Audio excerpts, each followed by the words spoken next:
So ibang klase nga itong ginawa ni Carl Tamayo guys, ganito nga yung mga player natin na pwede sana mag-overtake na isang game, lalong-lalo na sa international scene. Kaso nga lang ito yung mga type na player na gustong-gustong ibangko ni Coach Tim Cone. So anyway guys, balik na tayo sa laro.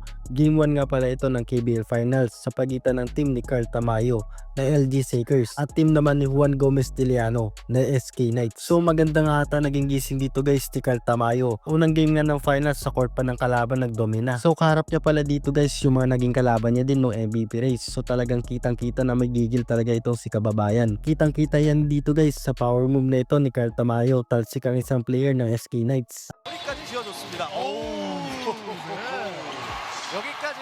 At dito talaga guys sa second quarter lumabas ang init talaga ni Carl Tamayo. Walang pressure magpakawala ng tres. Sunod-sunod pa yan guys. Pati nga yung crowd nagmistulang home court pa ng LG Sakers. At isa pa dyan guys, itong coach nga na SK Knights ay nagalit na. Dahil wala nga makapigil sa kababayan natin guys. Dahil kung hindi nga umi-score itong si Carl Tamayo ay kaya niya din naman mag-facilitate ng plays para sa kanyang mga teammates. Kaya sakit sa ulo talaga ito guys pag makakalaban mo itong si Carl Tamayo dahil all-around player ito. So nagpatuloy nga dito guys yung back and forth ng both teams pero hindi nga pinapaisa talaga ng LG Sakers na magkaroon ng magandang run itong SK Knights. Hanggang sa fourth quarter guys ay nahold nila Carl Tamayo ang kalamangan hanggang makuha nila ang game 1 ng finals 75-66. So first final game nga ito ni Carl Tamayo sa KBL guys at agad siyang nagpakitang gilas with a double-double performance, 24 points with 10 rebounds. So expected na natin guys na next game ay mas lalong pipisikalin talaga itong si Carl Tamayo, lalong-lalo na kung ganito ang kanyang magiging performance.